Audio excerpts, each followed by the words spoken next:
If you're in your early 60s, 2025 is a game changer for your 401k.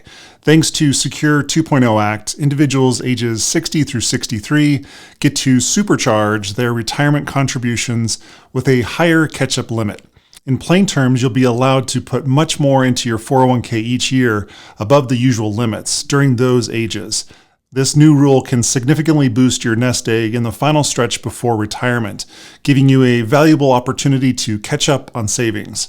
Today, I'll break down exactly what this $11,250 catch-up rule is, and it doesn't have anything to do with ketchup, who can use it, how to make the most of it, and much more. We'll also look at a real-life example, talk about a key rule for high earners, and go over steps that you should take right now to prepare.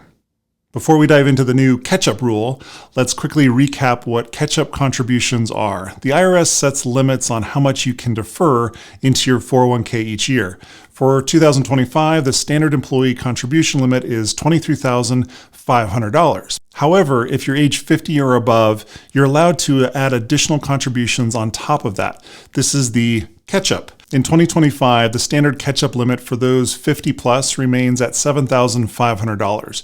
Meaning most folks 50 or older can contribute up to $31,000 in their 401k for that year. The idea is to help people who are closer to retirement catch up on savings if they need to. Ages 50 to 59, their catch-up contribution is up to $7,500 on top of the $23,000 base, also totaling $31,000. Ages 60 to 63, which is new in 2025, there's a catch-up contribution of $11,250 on top of the $23,500 base. That totals $34,750 in 2025. For those that are 64 and above, the catch-up contribution actually reverts back to $7,500 again, which is the standard limit. Now let's talk about the super catch-up for ages 60 to 63. Starting in 2025, if you will be 60, 61, 62, or 63 by the end of the year, you become eligible for the enhanced catch-up contribution limit in your employer retirement plan. Instead of the usual $7,500, you can contribute up to $11,250 extra in that year's 401k or 403b or 457 plans. That means your total employee contribution could be as high as $34,750 for the year of 2025 if you're in that age window. The $23,500 standard limit plus the $11,250 super catch-up. Why $11,250, you might ask? Well, the law defines the special catch-up as $10,000 or 150% of normal catch-up amount, whichever is higher. The normal catch-up for 2024, didn't know there was a catch-up for each year, but again, I digress, was $7,500, and 150% of that is $11,250, which is greater than the $10,000. So that's the number the IRS set for 2025. In future years, these amounts will adjust for inflation, so the exact dollar limit could change, but the idea remains the same. Folks that are 60 to 63 years old get a significantly higher limit than everyone else in their 50s. To use this enhanced catch-up, which must taste better than every other catch-up, you generally need to max out your regular 401k contribution first. In other words, you contribute the $23,500 in 2025, regular limit, and then you can put in catch-up dollars. I'm sorry. It's hard to even maintain a serious face. You can maintain, or you can put in catch-up dollars beyond that. It's designed for people who have the capacity to save more than that standard limit. Also, it applies up until age 63. Once you hit age 64, you fall back down to that standard catch-up limit that I mentioned earlier in the following year. So it's the window of opportunity during the years that you're 60 to 63 that really count. If you're 64 or older, you still get the normal $7,500 catch-up limit, but not the boosted one. One more key point, your employer's plan has to allow it. The Secure 2.0 Act made the higher catch-up possible, but it's optional for employers to implement it. Most 401k plans that already offer catch-up contributions are expected to adopt the change, but not every plan will flip the switch immediately.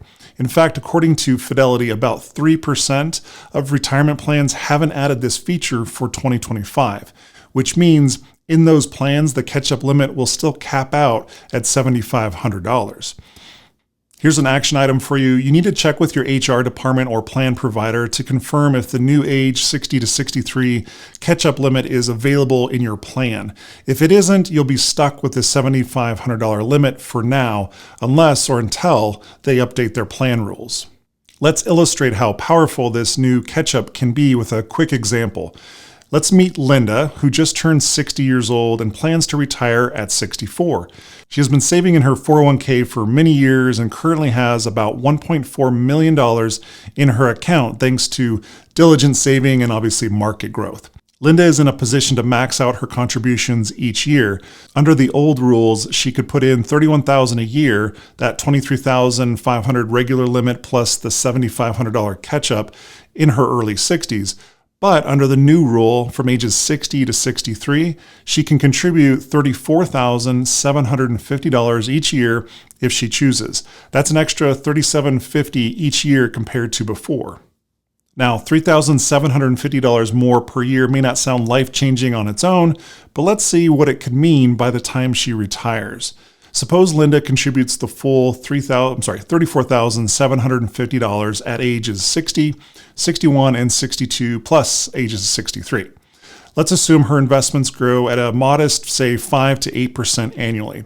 By the time she's 64, those 4 years of super catch-up contributions and the earnings on them could add tens of thousands of dollars to her 401k balance. To put it in perspective, our hypothetical Linda could end up with roughly $2.2 million at the age of 64 by utilizing these higher catch-ups compared to around $2 million if she'd been limited to the old catch-up formula. Roughly $150,000 to $200,000 difference in nest egg by retirement age just from those extra contributions and the compounding effect. That's meaningful. It could translate to additional income every year in retirement, or simply a larger cushion for any unexpected expenses. This example underscores a key point. Taking full advantage of the catch-up options can significantly improve your retirement readiness. If you're behind on savings, this is an opportunity to catch up much faster. If you're already in good shape, this lets you pad your retirement funds even more.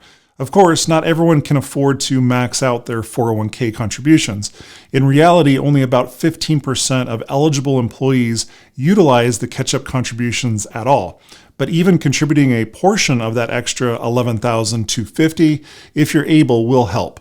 Every bit counts, and the earlier in the year you can contribute, the more time those dollars have to potentially grow. Now let's discuss a critical new rule that can affect high-income earners making catch-up contributions. The Secure 2.0 Act included a provision that's separate from the 60 to 63 catch-up that requires certain higher income individuals to make all of their catch-up contributions into a Roth account, not pre-tax. Specifically, if your wages from your employer were more than $145,000 in the previous year, you fall under this rule, the $145,000 threshold. That'll be indexed to inflation, so it could adjust slightly over time. In other words, high earners won't get the option to do pre-tax catch-up contributions anymore.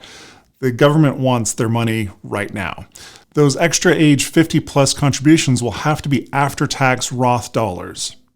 Originally, this requirement was supposed to kick in 2024, but there's been a temporary delay to help employers adapt.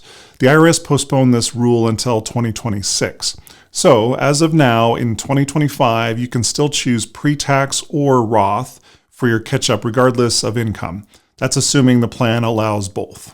But starting in 2026, if you earned above $145,000 in 2025, any catch-up contributions you make in the year 2026, I know, a lot of years, whether the standard $7,500 or the $11,250, if you're in that 60 to 63 window, those will automatically have to go into a Roth 401k account. So what does this mean for you? Well, if you're a high earner, it means no upfront tax deduction for those catch-up dollars once the rule is in effect. You'll be paying taxes on that income and putting the after-tax amount into your Roth 401k. The upside is those contributions and the growth will be tax-free later, as with any Roth. The downside is it could reduce your take-home pay in the years you make those extra contributions, since you're not deferring the taxes. It also might not be as beneficial if you expected to retire in a much lower tax bracket. Some high earners might prefer the tax break now if they could get it, but Congress's intent here is to raise the current tax revenue by pushing more people towards Roth, and possibly to ensure folks are paying taxes now while presumably in their peak earning years. If you earn under $145,000, this Roth requirement won't apply to you. You can continue to choose the pre-tax or Roth for your catch-up as you prefer. But if you're close to that threshold, keep an eye on it as it will adjust upward with inflation.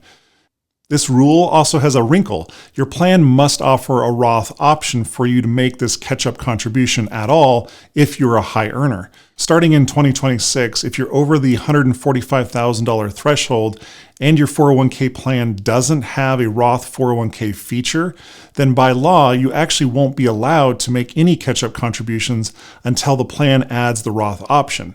So employers and plan administrators have the incentive to add Roth features if they haven't already, to avoid penalizing their high-earning employees. If you happen to be in a plan that still doesn't offer a Roth and you're a high earner, now is a good time to start asking your employer about adding that feature. Many plans do already have 401k options, thankfully. Let's summarize what you should do next to take advantage of the new catch-up rule and be prepared for the other changes. First, you need to check your eligibility. Will you be ages 60 to 63 in 2025? If yes, you qualify for the higher catch-up limit that year. If not, keep it on your radar for when you do hit age 60. Also ensure you're taking full advantage of the standard catch-up if you are 50 years or older and not quite yet 60. Then you need to confirm your plan's policy. Contact your HR department or log into your 401k plans portal to see any contribution limits that are available. Verify that the $11,250 catch-up limit is enabled on your plan. Most large plans are adopting it, so just make sure that yours has it. If it doesn't, politely go to your HR department and ask that they implement the Secure 2.0 changes. Sometimes a plan update might occur mid-year or the following year. Now you can adjust your contribution elections. If you plan to utilize the higher limit, you may need to increase your contribution percentage or the dollar amount per paycheck. For example, if you intend to max out $34,750 over 12 months, calculate what percentage of your salary that is per pay period and set your contribution accordingly. Many plans allow you to specify an annual dollar target as well. Starting early in the year is helpful so you can spread out the contributions and start investing those dollars sooner. If you're partway through the year, you can still increase contributions for remaining pay periods to catch up. It's also a good idea to budget for the increase. An extra $3,750 or up to that $11,000 amount in contributions means less take-home pay throughout the year. Make sure you adjust your personal budget. Perhaps this means allocating a portion of any bonuses or raises towards your 401k or cutting certain expenses so you can comfortably afford the higher savings rate. Remember, you're paying yourself with these contributions. It's for your future. If you can't do the full amount, consider upping your contribution by some amount. Even if it's halfway, every little bit helps. You also need to decide whether it's going to be Roth or traditional contributions. Decide how you want to allocate those contributions, and if you're a high earner, $145,000 or more, remember that after 2025, all of your catch-up money will need to go to a Roth account. For 2025 itself, you might still have a choice. It could be a good time to start doing Roth now if you anticipate the switch, so you won't feel a big change in 2026. If you're not a high earner, you still have the choice, so consider consulting a tax advisor if you're unsure. It might even make sense to split. For example, if you do your normal contributions pre-tax, but do your catch-up contributions as Roth, or vice versa. This diversifies your tax exposure in retirement. One critical assumption of all of this is that you have to make sure you do have a Roth option. If you're in that high earner category, you need to double check that your 401k plan offers a Roth 401k option before 2026. If it doesn't, talk to your HR department. As I mentioned, if the plan lacks the Roth feature, you won't be able to make up catch-up contributions at all when the rule kicks in. Employers are aware of this issue, but it never hurts to ask and make sure that it's on their to-do list. Another thing you can do is take advantage of other catch-up opportunities. While focusing on your 401k, don't forget other retirement plans. For instance, if you have an IRA, those that are 50 or older can put an extra $1,000 each year, so $7,000 total in 2025. That extra $1,000 might seem small, but over time it compounds too. And if your 401k plan isn't letting you do the new catch-up yet, or you simply just can't afford to contribute more to it, consider maximizing an IRA or a spousal IRA if eligible. The key is to save as much as you reasonably can for retirement in whatever tax advantage vehicles that are available to you. It's important to consult a professional if needed. This isn't tax advice or financial advice. These rules are new and it's normal to have questions. Don't hesitate to consult a financial planner or a tax advisor to help you with your plan. Getting advice now can prevent mistakes, for example, accidentally over-contributing or not adjusting your tax withholding if you switch to a large chunk to Roth. Bottom line is if you're in that 60 to 63-year-old range, the new Secure 2.0 catch-up rule, it's an exciting opportunity to turbocharge your 401k as retirement approaches. It's like getting an extra higher contribution speed limit for a few years, a chance to put in $11,250 extra per year that wasn't available before. For many, this could be the difference between almost reaching retirement and fully achieving it. Even if you're already well prepared for retirement, contributing more can help you give extra peace of mind or enable new goals, maybe retiring a little bit earlier with a larger budget. As with any financial decision, it's important to plan and personalize. Make sure your budget can handle this increased savings and choose the right mix of pre-tax versus Roth for your situation, especially in the upcoming changes for high earners. If you're thinking about converting from a traditional IRA into a Roth IRA, I'd recommend watching this video next. Have a great day, and we'll see you the next video.